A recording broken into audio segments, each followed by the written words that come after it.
Vamos dar continuidade à leitura do livro No Rumo do Mundo de Regeneração.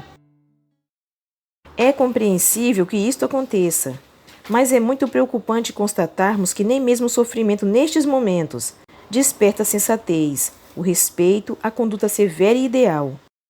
Os interesses mesquinhos suplantam no indivíduo imaturo e o atiram às lutas doentias do exibicionismo e competitividade.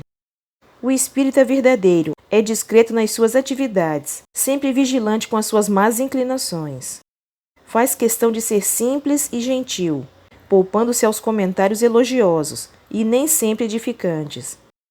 Tal ocorrência, no entanto, somente é possível quando se tem convicção da imortalidade da alma e do destino que cada qual está construindo para amanhã.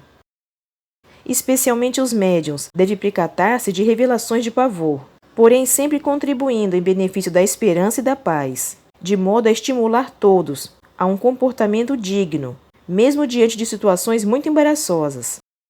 A fé verdadeira sempre está presente, em todos os momentos no crente, orientando-o na direção do bem e da fraternidade, que deve viger em todos os relacionamentos. A atual pandemia tem isso, é uma grande instrutora das massas, mesmo quando propicia dores inomináveis, mas se trata de precioso recurso da vida, a fim de demonstrar a transitoriedade do corpo e a perenidade do ser.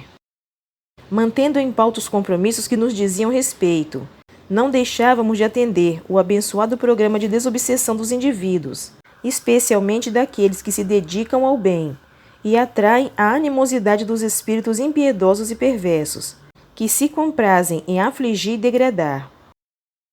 Observávamos, na instituição onde nos hospedávamos, o esforço contínuo dos benfeitores espirituais, dirigido à imensa clientela que acolhia, mas principalmente aos responsáveis encarnados pelas bem dirigidas atividades do seu programa doutrinário, fiel às diretrizes da codificação.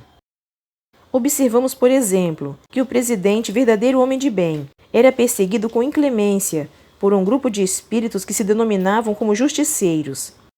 Eram muitos aqueles que se homiziavam no grupo e se diziam injustiçados pela divindade.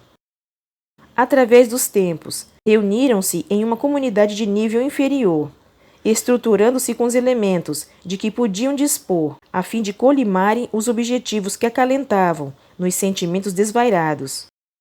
Imitando o inferno tradicional, elegeram umas furnas próximas a uma região pantanosa, que eliminava miasmas doentios, portadores de elementos tóxicos da matéria em decomposição e de muitos elementos deletérios, baseando-se nas velhas informações religiosas do passado. Ali construíram recintos dedicados a punições, prisões terríveis, instrumentos punitivos, ambiente apavorante, e elegeram os mais perversos entre eles para formarem um tribunal de justiça. Não lhes faltou a ideia infeliz de também organizar um tipo de polícia, e à semelhança do que se realiza no planeta, elaboraram técnicas de perseguição contínua, em programas muito bem elaborados, com todos os detalhes que facilitam os constrangimentos e domínio sobre aqueles que têm o dissabor de serem eleitos pela sua alça de mira. Quanto às suas vítimas resistentes pela oração e pela conduta, seguidas e vigiadas com grosseria e continuidade, dispuseram-se a interagir com elementos psicológicos e técnicos contra elas dirigidos, tornando-se uma organização maléfica, de efeitos danosos contra a sociedade por um todo, e os espíritas especialmente.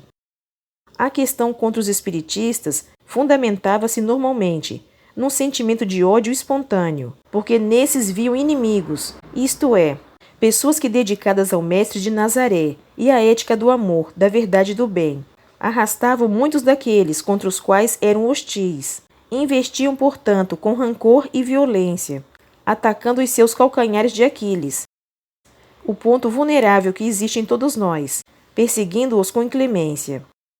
As leis divinas permitiam tal injunção, porque os obreiros do Senhor são ainda espíritos em processo de expiação, de purificação de muitos agravos ao equilíbrio cósmico, que devem reajustar.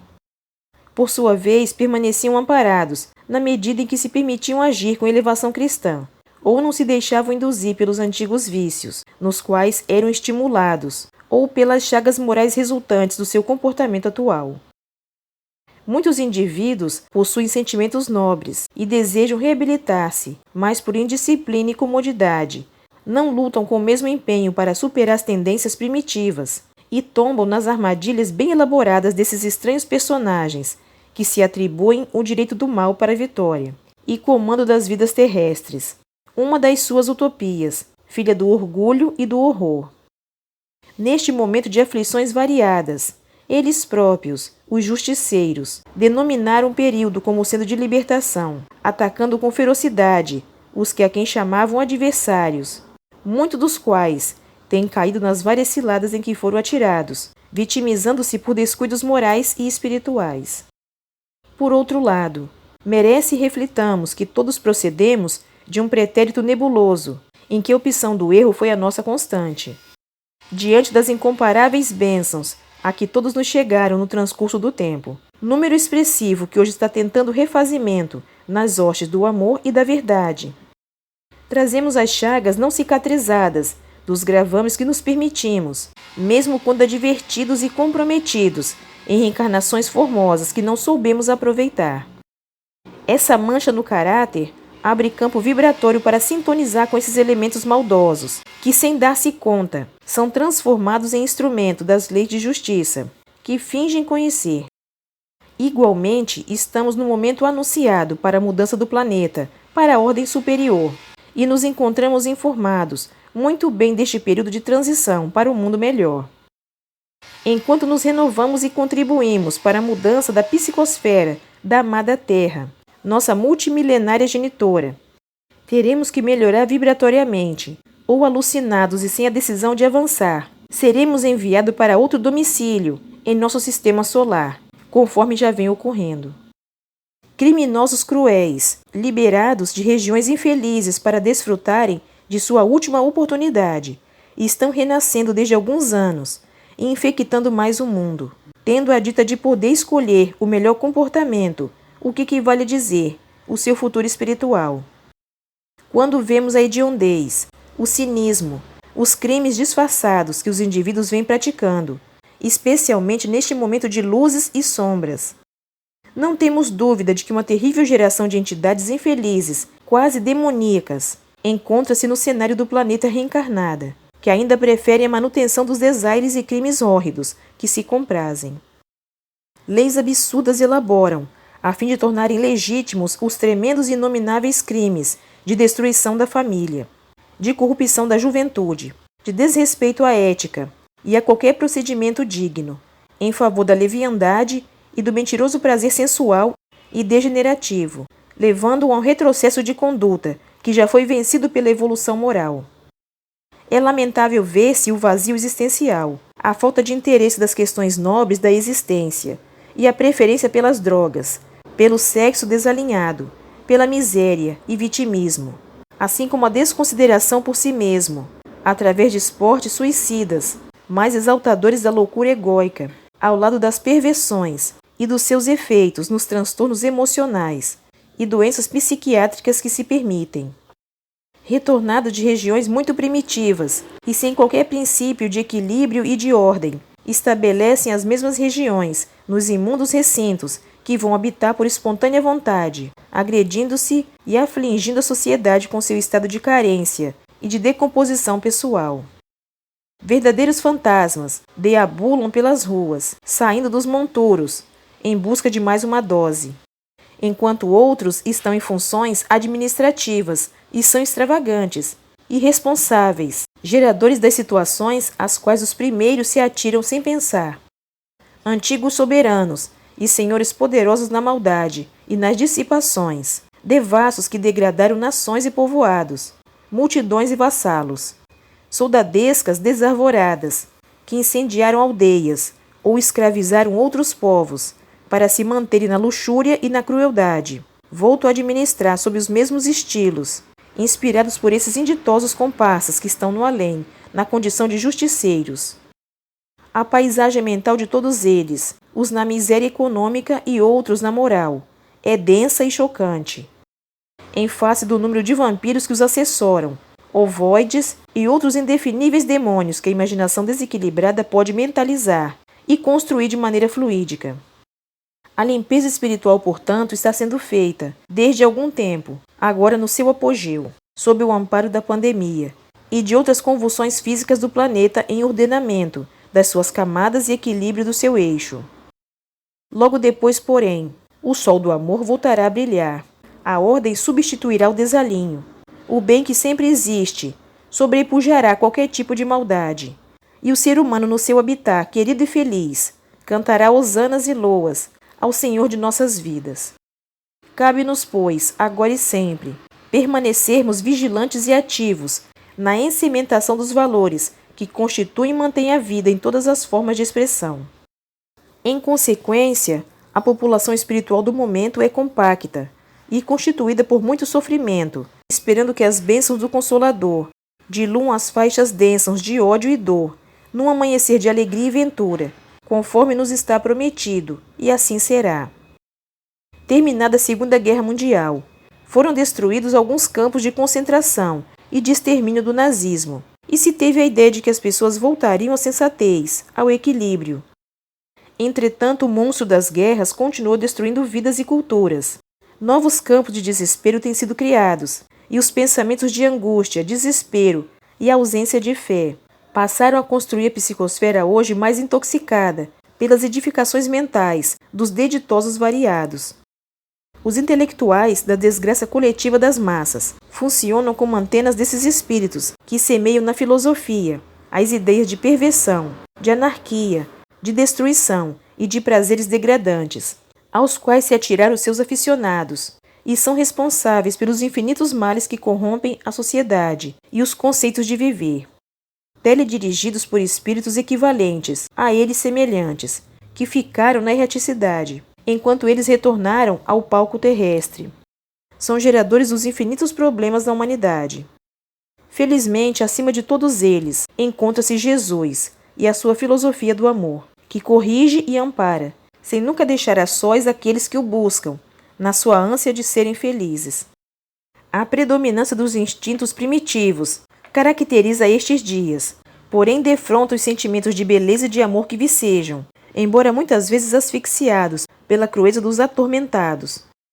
É certo que marchamos para a vitória da luz sobre a escuridão, do equilíbrio sobre o destrambeiro das emoções, e a vida está sempre encarregada de perpetuar-se, conforme o princípio insuperável da sua origem.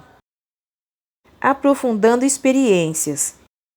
O irmão Gracindo dedicava-se ao trabalho na instituição com devotamento invulgar. Casado e pai, enfrentava dificuldades conjugais na intimidade da família. A esposa facilmente influenciável pelos espíritos e rebelde às diretrizes do espiritismo.